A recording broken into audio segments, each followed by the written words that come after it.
Hello, my name is Ian Moffet. I am the Program Coordinator Assistant for the Central Washington University Office of International Studies and Programs. I am also the host of our new podcast called Culture Shock. Now, Culture Shock is the disorientation one experiences when thrusted into a new environment. And we'll be talking to students and faculty members from the CW community who have experienced said culture shock.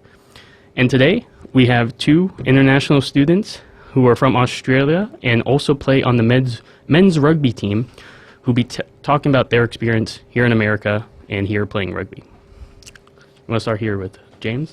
Righty, I'm James Clout. I'm from Sydney, Australia. Sure. And what's your major? I'm majoring in sports management, so with a business specialisation. Right. My name is Aiden Ladder. I'm from Brisbane, Australia. I'm a theatre studies major, and I'm a junior this year too. Awesome. Well, I just want to say thanks again for being our second show. Really appreciate it. This is going to be really exciting, especially having two of you. So how's the rugby season going so far? It's been interesting. It has, yeah. It's been all right. I think we've done okay.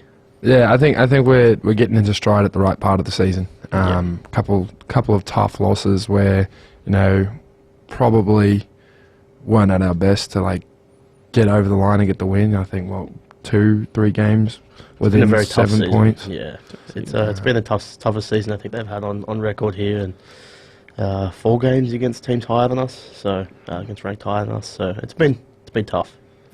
But you guys are projected to still have a chance to maybe go to finals, championships. Yeah, playoffs. So we got first playoff game tomorrow against Cal Polytechnic, and hopefully get a good win against them, and then head into a game against UC Berkeley. Oh, wow. Yeah. I'll actually be there tomorrow with the international students. Yeah. Nice, yeah. So pivoting a bit, so why Central Washington University, coming all the way across the world? Why this random school in the middle of Washington State in the United States? Why did you guys choose CW? So, I came to an agency over to the States to play rugby while getting a degree at college, and built up a bit of a profile over my last couple of years at school, and the agency sent it out to all the rugby playing colleges in the States, and they came back, got 17 offers total, 14 of them D1, and narrowed it down to 2 places to come visit, and it was here and another place in Missouri. But coming here and just sort of looking around, the culture of the team here was really good. It was one of the top programs and up-and-coming programs too at the time. Good bunch of boys, really good coach. I enjoyed Ellensburg. I thought it was a really cool little spot. It's not too far from Seattle if you do want to go down there. There's Yakima nearby. There is stuff to do around here, and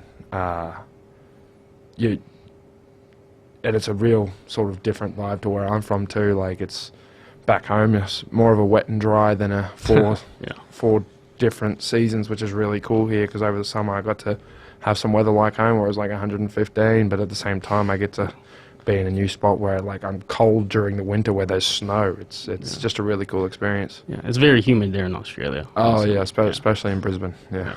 How about you? Why Central? I think differently to Aiden. So I met a couple of coaches at a camp up at Dartmouth University about 5-6 years ago, and through there I kept connections with a lot of those coaches and kept in contact with a few of them, and eventually sort of came up here on a visit and met Coach Thornley here and fell in love with Ellensburg. I think it's incredibly different to where I live 10 minutes away from the city, 10 minutes away from Sydney, so coming to a place a little bit more remote was appealing, just to get out of the city a little bit, and it offered exactly the degree I wanted to do, and yeah. I relate to that a little bit, but here in Washington, because I'm from the Seattle area, and now I just have almost a disdain for Seattle, but I love Ellensburg because not in the city. We don't have some of the, obviously there's not the same problems that Seattle has and whatnot, but I would just never think that when I think of Sydney and Brisbane, Melbourne. Yeah. I don't know if I'm pronouncing it right. I just think man, why would you want to come all the way down to Ellensburg? But it's just because it's a different experience, and being being in a different country is just an experience in itself. Yeah. Like, it's just, like, you don't think about it, like, all the time, to be honest. Like, Yeah. I remember my freshman year, I'd be sitting in class and just professor's going on about whatever, and I'm just like, oh, I'm in a different country. This isn't where I'm from. Like, It does take a while to settle in. I think Yeah. it took me about a month to realise, I'm on the other side of the world. yeah, Yeah, I mean, that's culture shock, right? Yeah. there. That's yeah, culture shock. yeah. So I want to, rugby is obviously not as popular here as in Australia, but I think it's gaining ground, especially here at Central. definitely. I think you guys are probably, I don't know, I think the most successful, most popular sport we have here, men's rugby. So I mean, Uh, there's two D1 sports. It's men's and women's rugby. Yeah, And that's that's crazy to me. Yeah. Yeah. I want to talk a little bit about so what is rugby? Like, explain it to someone who just has no idea. How would you explain it to someone? I find this Dumb it is down for us. the toughest question it gets when it comes to rugby, because for us, I mean, I've played rugby since I was 4. So I'm at 20, so 16 years I've played rugby. So explaining the rules of rugby to someone who's never watched rugby before is a lot more difficult than it sounds. I mean, it seems on the surface pretty easy, like, you can only pass the ball backwards, that kind of thing. But when you get into rules and more detail, it's like, oh wow, this is a lot more difficult than it sounds. Could we start here with what are your guys' positions, and then you could explain your position in the team. yeah. So I play tight head prop primarily, but I also play loose head prop, which is in the forward pack. So the forward pack, basically, if you compare it to something like NFL, we're sort of the linemen. We go do a bit more of the physical stuff to defend and sort of lay a good platform for our backs, who are usually a little faster, a little more skillful, can do sort of, they do the more, I'd say, entertaining things. They get to do all the fun stuff, where the forwards do all the grunt work. And so for me specifically, one of my big roles on the field is set piece time, so scrums and lineouts. In a scrum, it's all 8 forwards pushing against each other in sort of a set formation that it's kind of hard to explain. Contest for the ball. Yeah, we just contest for the ball and all push against over the top, and then there's a line out in which one player will throw it in and there'll be some sort of move, but we lift up one of our other forwards and they catch it and bring it down, and then we give it out to their backs to run a set play. Big thing about rugby is that every time the ball stops, there's always a contest for the ball. So the other team doesn't just get handed the ball unless there's a penalty. But if you drop the ball or the ball goes out of bounds, it's always a contest. So you have the opportunity to win the ball back, which is a big thing that separates rugby from NFL, I'd say. Yeah. Because NFL, you stop after each play. Yeah. And that's one in rugby is that, we stop and go. So you would say everyone plays offense and defense. Yeah. So everyone plays both sides of the ball. There's no special teams. There's nothing. There's 15 guys on a field for each team, and if the coach feels like it's necessary, they'll sub them off, and you only have 8 subs. Wow. And so once that person is subbed off, unless there's an injury, then they don't come back on. But even for those injuries, it's only for people in positions like Aiden's position, which is necessary for the contest. So if you can't roll subs, so if you come off the field, you can't go back on. But if there's an injury in the position like Aiden's, the person who's come off can come back on because it's necessary for the game to continue. Basically, it's a safety thing. Yeah, safety thing, because technically props and hookers are specialty positions because of the amount of pressure and stuff on your neck during scrum time. You have to be trained for I think it's a year minimum. It was props and what? Hooker. So it's in a scrum in the front row. There's a loose head prop, a hooker, and a tight head prop, and that's the front row. Okay. Yeah. So it's similar to D line versus O line, that type of. Similar, Not really. I guess. Sort of. Similar concept. Yeah. Yeah. Okay. Yeah. So how do you score? Is it the same thing as NFL where you just have to get the other person's side, or is there a little bit more to it? It's basically the same concept. You have to cross the line, but the ball has to go down onto the ground with downward pressure. So It has that to be under normally- control too. Yeah, it has to be under control. So you have to put the ball down, holding the ball has to hit the ground. You can't drop it, that kind of thing. So when you guys got down here, or first got introduced like to the NFL here? Like, because at like face value, I think a lot of people who don't have much knowledge of either would think like these are very similar sports. But if you get more into the nuance, pretty different. Like, what don't you guys understand about like the NFL and like football? Oh, there's so many flags. Yeah, there's so many flags that are being soft. What's going on? Why the game stops so often, I guess, is a big thing. And nah, for me, like, looking at it, I don't know how they do it. Like, especially, like, I mean, I'd probably, if I played football, I'd play in the line. yeah, And, you know, what do you mean I'm coming off? I want to keep hitting people. Like, I want to, let me go again. I'll do both sides. But no, everyone's getting swapped off and coming on. There's special teams. There's you can't grab a dude while he's running and trying to catch a ball, and then you get thrown a flag, and everyone's complaining. biggest thing is you can throw the ball forward, which is that's fun. weird. And that's the thing. I find it weird that like people find that weird because like that's where some of the most dangerous hits come in the NFL. Because I would think like rugby, like initially would be like way strong because there's no pads, right? Way rougher. But I don't know. I think it might be even because I was watching like some YouTube video about a rugby guy reacting to the NFL, and like not all the hits, like all tackles you can do in rugby you can do in the NFL, but not all tackles you can do in the NFL you can do in rugby. I think the biggest thing for that is the comparison is rugby is a lot more controlled in terms of like a controlled aggression. Like you can only tackle between the nipples and the waist, really. I mean.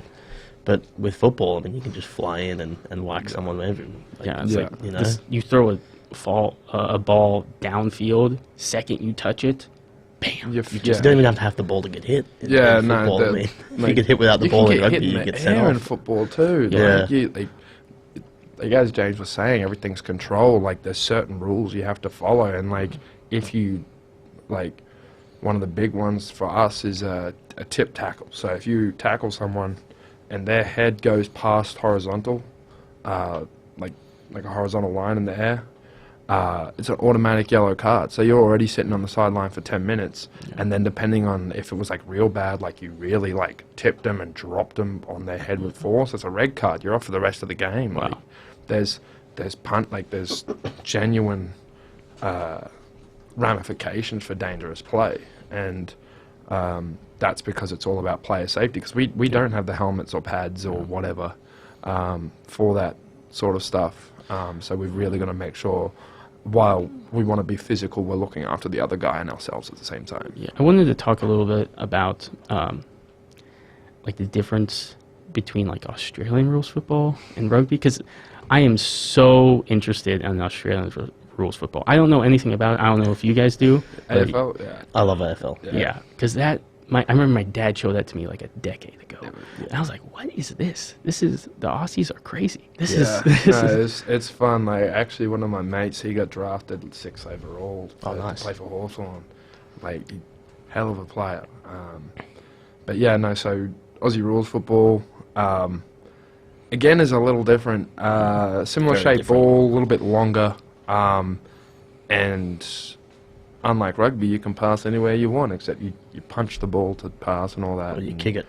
Or you Yeah. kick it. Kick it's the primary source of. and you don't kick in rugby at all. Oh well, you do can. kick, You do yeah. kick in rugby, but those kicks are usually sort of for tactical play, rather than just general passing. Like, You have to be behind the kicker as well, so Yeah. you can't stand in front of the person kicking. The thing with Australian football is, so the field is 200 metres long. Right? Or it's Massive. about 150 to 200 metres long, and it's an oval shape, and it's about 150 metres across. So the field is huge. Some of these players cover 15, 20 miles in a game. Yeah, and which you got some big rigs going around too. Like Some there's big guys who boys. are like 6'8", 6'10". Wow. In there, like what's Nick Nat Nui? Yeah, athletes. Big dude. They can kick, they can catch. They're incredible. And that's the one thing I really loved about it, because you don't have the pads, just like rugby, right? But you also get those crazy catches that you get in the NFL, right? And then the what's it called? Like the posts. The so post, it's kind of like field goals in the NFL. Yeah. So that's where it's like I really want to look more into that and start So, yeah. watching some games. But I think Back home, I think AFL is almost as popular, if not more popular than rugby. Yeah, Oh, wow. well, I mean, it's definitely more popular than rugby union. I think rugby league is probably the most popular sport in Australia at the moment. What's the difference? So, I mean, Aussie rules is sort of a little bit separated, but rugby union and rugby league. So at Central, we play rugby union, and the big difference is like a little bit similar to NFL. Rugby league, when you tackle, is almost a little bit of a stoppage, but instead of the ball still being in play like it is in rugby union, where you've got to come in and there's a ruck, the tackler will get up, he'll let the tackle player stand up, and he'll roll it behind him, and then play resumes. And so you've got 6 tackles to try and score, but usually if they don't make it by the 5th tackle, they'll put a kick up just so that they're not stuck in their own half, or they've got a little bit more territory. So it's a little bit Yeah, that's similar to the NFL, I feel. yeah. And so the reason rugby league came about was actually because back in the day, rugby union was a barbarian sport for gentlemen. That was how it was sort of went about. So it was all upper class guys playing rugby. And then when the blue-collar workers said, can we play, they all went, no. And so they made their own version that was a little simpler, and thus rugby league was born. There's 2 less players on each team on the field. Rolling subs are sort of there, but you're limited to how many you can have in a game. I've played both union and league. I've never been hit as hard as I have whilst playing rugby league. It's ridiculous. And here it's union. Union, yeah. Yeah. So I prefer playing rugby union, but rugby league is good fun, but it's brutal. Yeah, it's because with rugby league, like, they only have to worry about the tackle, and that's it. Like, it's not like you tackle, then you're straight into a ruck where you got to get out the way. You can just fly up and absolutely bang someone, and there's like we talked about tackle safety, like safety around the contact area. It's a little bit less focused in rugby league compared to rugby union. So these guys just are coming up with flying shoulders. They're coming and just. Do they still have the square into protection each like other. around the head, or You can't hit the head. You yeah, can't hit can't hit the above head. above the shoulders. because that's scary. Like if it was like no pads, but the same type of hits you can do in the NFL, that would be. Back in the day, it was. Oh, Yeah, Okay, they used you- to. It was only until about 5 or 6 years ago that they took away the shoulder charge. So you used to be able to just run in with I your think- shoulder. no, I gotta watch more. I gotta Yeah, watch definitely. more because I YouTube love the highlights. NFL.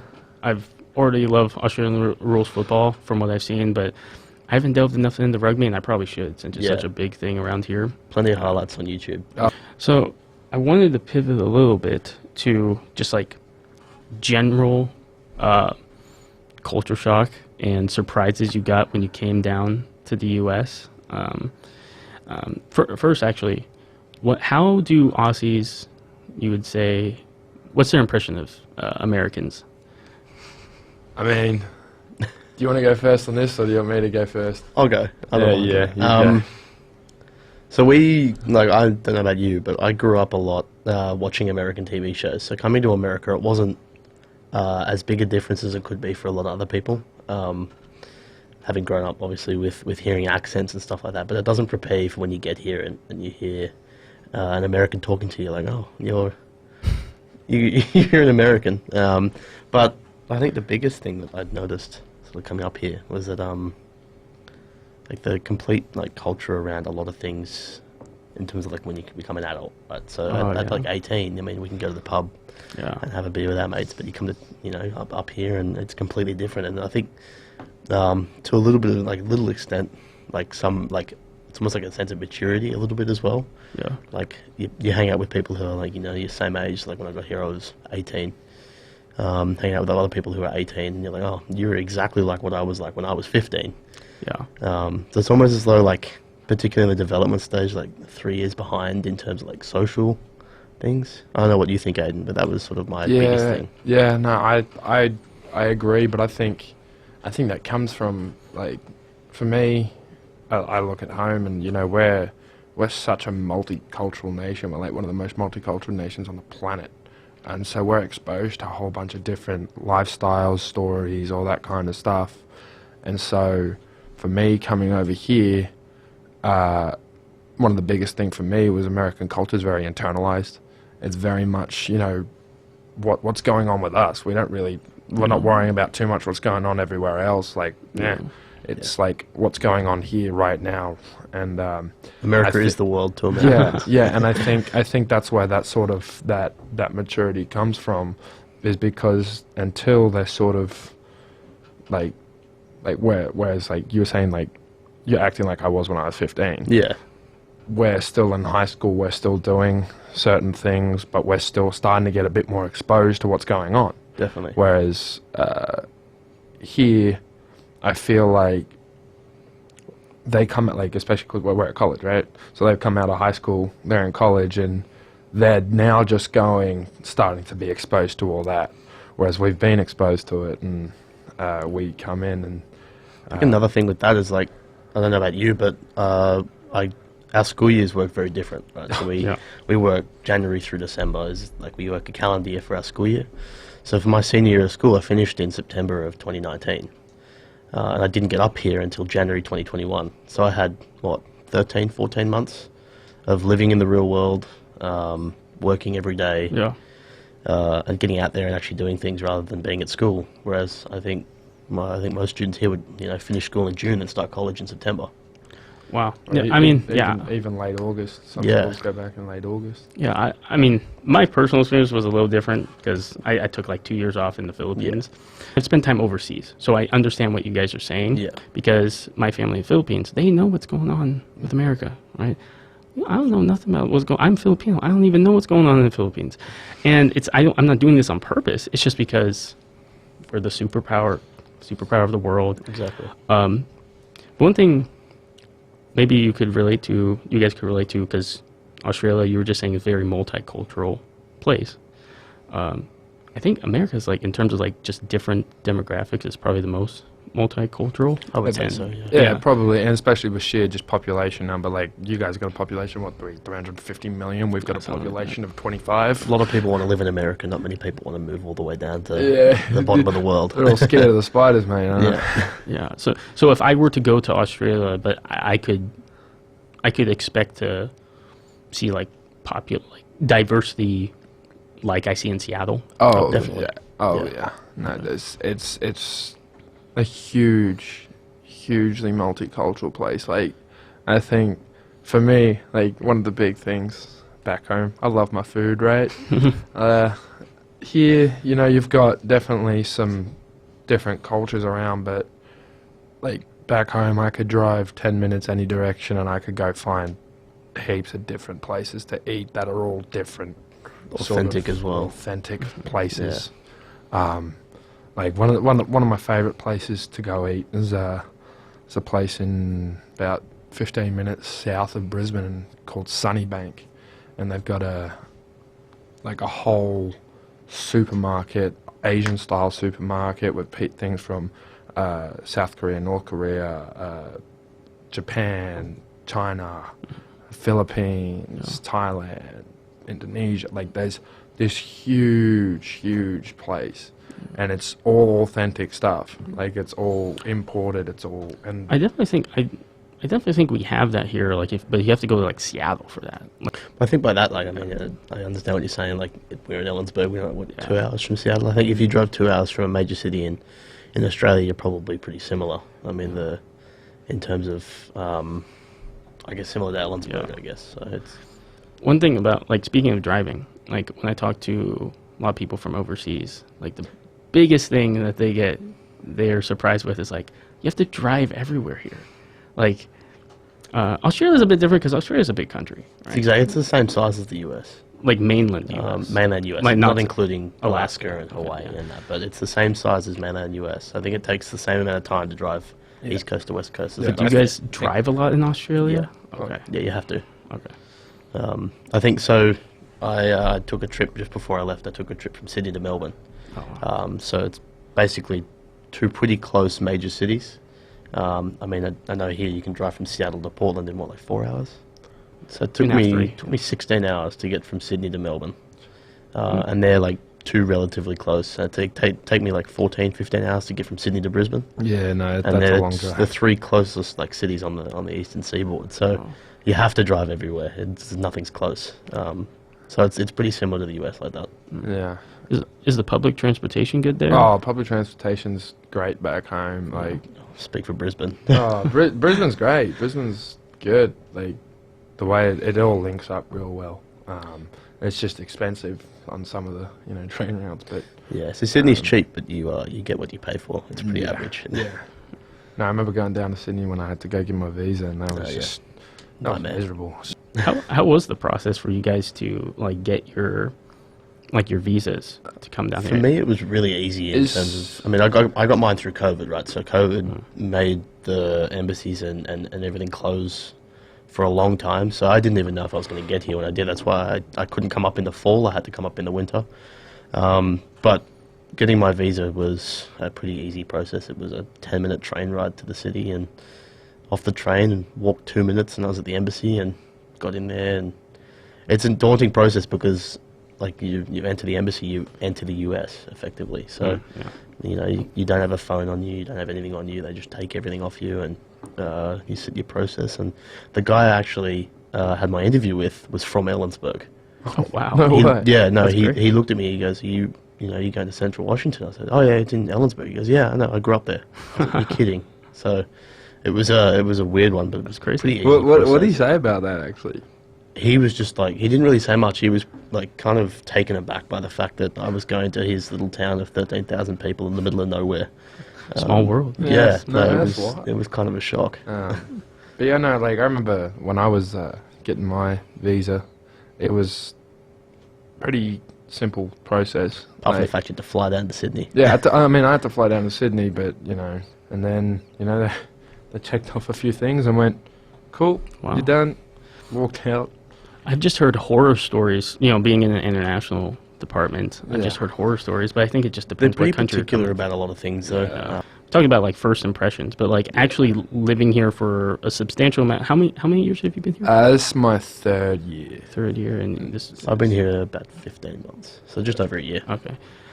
Like interacting with people, like interpersonal level. Like, what's the difference between like an American and Australian rather than like what you were saying before? Like, we just think about America. Like, Well, I mean that initial,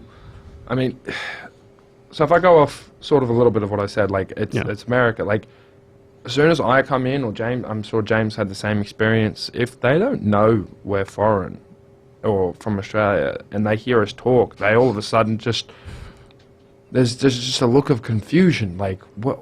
Where are you from? You don't sound like us. You're different. What's going on? The most difficult process was ordering food at the circ. Oh. I think my first couple of weeks here. Obviously, because we were wearing masks, right? I never had to wear a mask No back one can home. understand So with I a came up mask. here. I wasn't used to talking with a mask on, and I'd try and order some food. And the first time they'd be like, "Sorry, what'd you say?" The second time they'd be like, "Where are you from?" Third, and I'll be like, "Oh, I'm from Sydney," and they're like, "Oh my god, that's so cool." And the third time, like you'll try and explain what you want, and they'll be like, "Can you just repeat that one more time?" And it's like, "Oh." And we talk a little fast too sometimes. And like, with the mask, when we all had to wear masks, I was having to slow down everything I was saying, really articulate everything, Yeah. because otherwise no one could understand a thing I'm saying. Because a lot of the time before COVID, what people would do to help, sort of understand what I'm saying is they'd read my lips a little bit. yeah. But you take that away, you muffle my voice a little bit because of the mask, and then it's all like, Well, we had a speech class, and I could always understand what you were saying. yeah. No, I had to make sure I was Aiden's articulate. adapted a very American accent, I found. Yeah, no, you have to, because there's been so many times where no one has understood anything I'm saying. Yeah. That was the biggest thing. I've had to translate. Does it go like vice versa? Like if an American goes to Australia, like you guys understand our accent. We grew up listening and watching American TV shows, listening to American music, so we're like used to the accent, right? So if someone comes, like if you were to come to Australia and I was working at a pub, right? If you came and ordered something at the pub, I wouldn't have bat an eyelid, I don't think.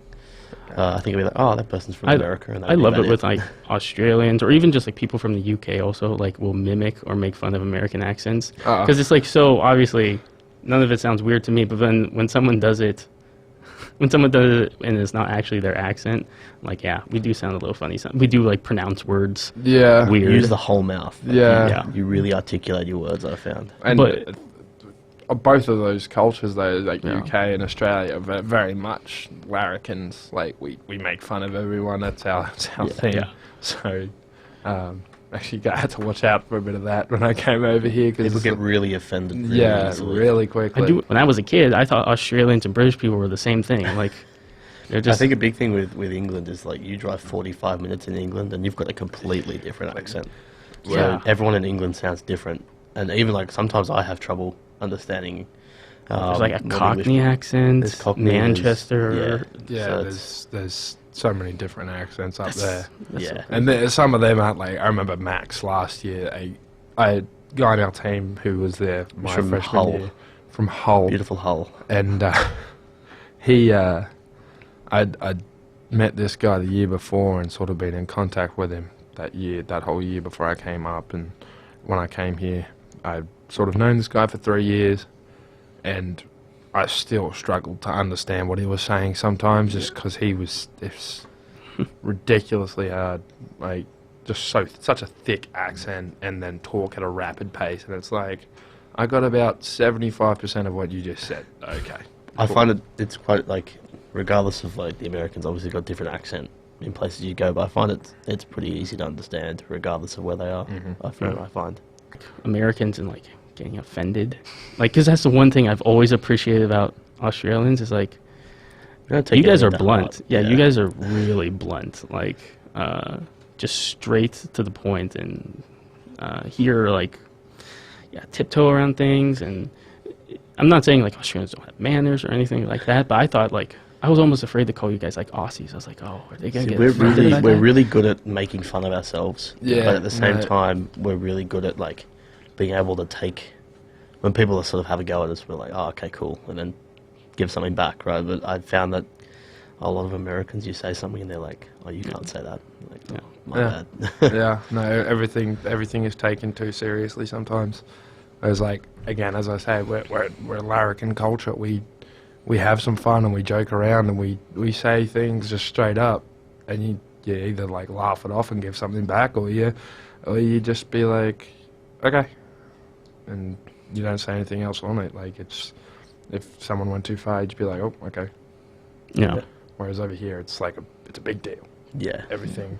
you got as you said, you got to tiptoe. You got to tiptoe around. Be very people. careful about what you say when you're around other people, and you don't have to say anything rude, and people just like misinterpret it. I find. What is one thing that people have like Americans have misconstrued about Australia, whether it be like your classmates, roommates, that they just get wrong about Australia? I mean, I got asked one time if I live in like a tribe. That was that was a genuine question I got asked once. I got asked if I lived in a tribe. I convinced 3 girls in one of my classes in my freshman, like my first quarter, that I rode a kangaroo to school, and they ate it up. Yeah, no, I think that's actually one of the biggest you know, things everyone gets confused about is just the animals. Everyone gets so worked up about, you know, the spiders and snakes and all this and I all think that. it's a magical place. Like, It's not that bad. I've never been bitten by a spider or a snake, I mean, or a shark for that matter. yeah, no. It's not like we're out there and like we're fighting them every time we step outside. It's like you might occasionally see one and be like, oh, that's that. I should stay away from that. But I think I got asked if we had roads outside of our cities, like if there were like proper paved roads. Yeah. It's like we don't live in like it's not 1800s anymore. Like there's roads everywhere. we're a young country, but we're still like we do okay. We're a first world country. We're all right. You know, yeah, the one like stereotype I hear is about like the animals and like the environment, especially because if I just went by like what some Americans think about Australia, I'm like, this is like a fantasy world where there's the ozone layer is like destroyed and there's like monsters, like you know. I don't know too much about the ozone. I don't read into it, but I do know I get very sunburned regardless of what the weather's like. that famed hole they always talk about is right above Australia. Yeah. And that's why, like, Queensland's the skin cancer capital of the world. It's because everyone just gets roasted out there, and they're all like, oh, okay. Yeah. One place like I want to go to in Australia is the like the Steve Irwin Zoo. Oh, Australia Zoo? Australia Zoo. Yeah. No, I remember when he like passed away, and you know, my family actually like sat me down as if he was like a family member of mine. Like they woke me up and like they were sitting at the table with pancakes. Like, Dad's here, Mom's here. Like, Ian, Steve Irwin died. I'm like, that's crazy, but they're acting like it was my grandma or something. No, so that to the Australians, that is like losing a family member. That was it was. I used to watch them like every day before school. Yeah. Well, I actually got to meet Terry, Bindi, and Robert. Oh, did you? Wow. Yeah, I met them at cool. Australia Zoo. Australia Zoo's in Brisbane, isn't it? It's up on the sunny coast, so it's up close to where Charlie is. Oh, right, okay. But yeah, no, it's about an hour and a half drive north of where I am, and I think it was back in 2011, right before the floods hit. In 2011, I actually got to meet him. But yeah, no, that's a beautiful spot. I think, to me, if I was recommending somewhere to go visit, it'd either be Gold Coast or up in Cairns. No, it's got to be Sydney. No, Okay, Sydney's good, but like, you've got Bondi, the Bridge, the Opera House, and then what? Well, if you guys had to, because that's one of my questions actually. If you had to choose two places for a tourist, American tourist, going to Australia, two places you have to visit.